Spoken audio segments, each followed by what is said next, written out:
Le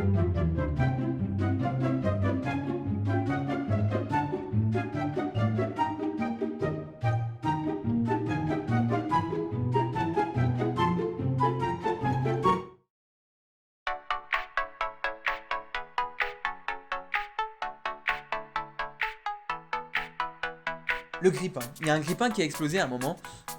Et le problème, c'est qu'on n'avait pas de grille-pain. En fait, Marie-Alice avait oublié, ça je lui avais omis de dire qu'il y avait une scène avec un grille-pain explosé. Donc elle a été au Petit Rien à Bruxelles, qui est un magasin fourre-tout, et elle a acheté un grille-pain à 6 €. Et c'est très drôle parce que du coup, il y a mon régisseur général, Sylvain Crasset, qui est aussi le photographe plateau du tournage, qui a fait des photos magnifiques. Vous verrez des petits extraits.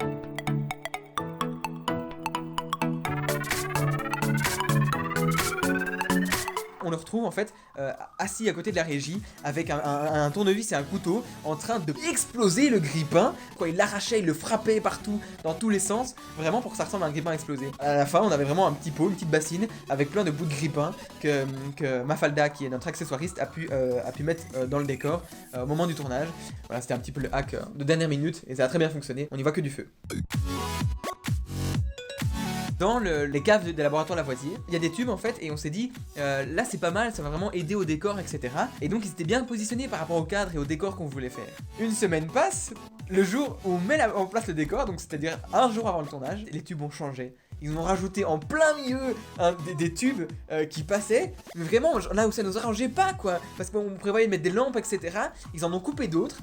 Et la responsable de la cave ne savait pas, c'est des ouvriers qui étaient venus, et donc on s'est retrouvé avec ça, et il n'y a aucun moyen de les enlever. Et vraiment le jour avant, on a dû faire avec. Enfin bref, du coup c'était un peu la galère. Un électro qui sans faire exprès a laissé une lampe près d'un tube, une mandarine en plus. Les mandarines ce sont des lampes de couleur très chaude et qui sont très chaudes aussi. Et les tubes sont en plastique et du coup, et ben il a oublié qu'il l'avait éteint ou allumé, je sais plus pourquoi. Et on s'est retrouvé en fait en fin de journée avec un tube qui avait à moitié fondu. Heureusement pour nous, il n'y avait pas d'eau qui passait par là. C'était un tube vide qui était pas relié et on a omis aussi de manière totalement volontaire de le dire à la responsable du labo. Alors là c'est la pire anecdote de tout le tournage. Je vous explique le topo. Il nous reste une scène importante parce que c'est le dénouement du film.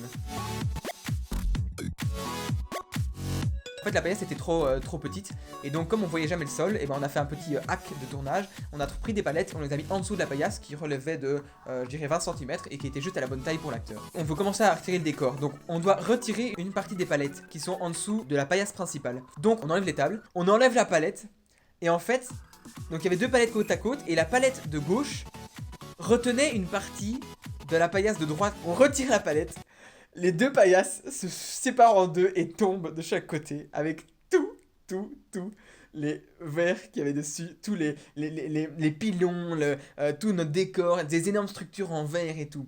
D'un côté, il y a Sam qui rattrape un tout petit peu avant qu'elle tombe les éléments. Et donc, heureusement, c'est les éléments du coup qu'on avait loués à l'UCL qui sont pas tombés. Et de l'autre côté, il y a genre 2-3 trucs qu'on avait achetés qui s'éclatent. Le truc tombe dans un bruit monumental, des bruits de verre.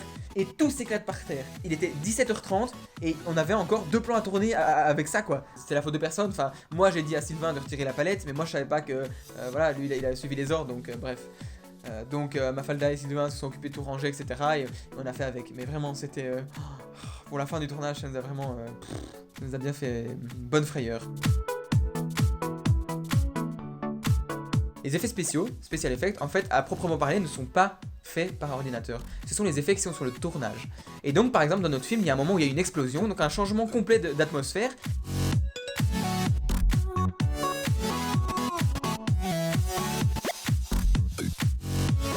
En une demi-seconde, il fallait que ça change. On était plus que lui et moi derrière les écrans. Enfin, en gros, c'était vraiment trop bien parce qu'on avait besoin de plein d'effets de lumière, de mouvements, genre dans les objets, faire une explosion. Enfin, que ça ait l'air d'une explosion. Et donc, absolument tout le monde, même le script, était en train de faire des trucs pour le plan. Il y avait des top lumière, top explosion. Action!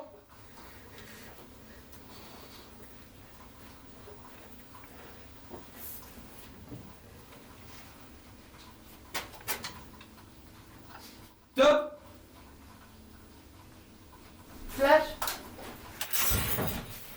il y avait le régisseur général qui était là, il y avait le script qui faisait quelque chose, il y a la maquilleuse qui faisait quelque chose. Donc par exemple, le régisseur général, il avait un grand panneau et il cachait une des lumières pour l'avant-explosion. Après l'explosion, il enlevait le panneau du projecteur et ça permettait d'avoir une autre lumière en une demi-seconde. On avait un autre régisseur qui avait un appareil photo avec un petit flash et qui était en dessous face à l'acteur, et au moment de l'explosion, il appuyait sur le flash et ça faisait une lumière face à l'acteur. On avait gratté la poussière des murs en fait du plateau parce que c'est un truc c'est une matière qui s'effrite et ça faisait vraiment de la poussière comme il nous fallait. Et donc la maquilleuse elle lançait la poussière. Au même moment, on avait Samuel du coup qui tenait un petit fil de nylon pour tirer au moment de l'explosion, les casseroles qui pendaient à l'arrière du décor, et on avait aussi, enfin vraiment tout le monde essayait sur le tournage. Et donc voilà, et donc toutes ces choses simultanées, ça faisait un effet spécial parce que on pouvait le faire en post-prod, mais ça donnait mieux de le faire directement sur le tournage.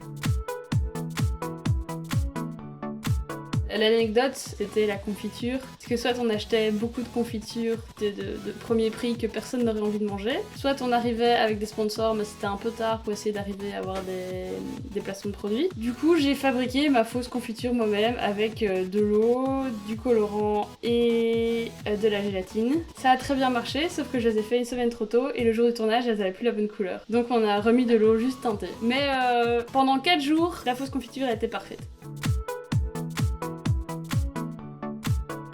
Les petits hacks de Bad Luck, c'est aussi se rendre compte qu'on n'a pas le temps de tout tourner. Et donc, il y a une partie des décors, à savoir l'ordinateur, qui était sur le décor réel, qu'on a décidé en fait que c'était la partie qu'on pouvait faire à la limite sur Blooky. On avait plus de plans à faire en décor réel que sur Blooky, et du coup cette partie-là, on l'a mis à la fin, parce que c'était vraiment un tournage extrêmement hard. Et donc on s'est dit, si on n'a pas le temps, on va le tourner sur Blooky. Et effectivement, on n'a pas eu le temps. Du coup, on a recréé cette partie sur le Blooky. Et ce qui est dingue en fait, c'est que Stéphane, notre acteur, devait exactement faire les mêmes mouvements qu'il avait fait lors du tournage. Sauf qu'il y a un week-end qui a passé, donc on a dû reprendre exactement le même costume, etc. Et il devait faire exactement le même mouvement parce qu'on passait de un plan en champ sur le décor réel à un contre-champ sur le Blooky. Et il a exactement le même mouvement, il y a les mêmes lumières, etc. Et ça passe crème, ça passe vraiment crème, on s'en rend pratiquement pas compte. Et ce qui est magique, c'est la magie du montage et du cinéma, c'est que du coup ce sont deux plans qui ont été tournés à 3 jours d'intervalle dans 2 endroits différents, alors qu'ils sont à la suite et on dirait que c'est le même endroit quoi.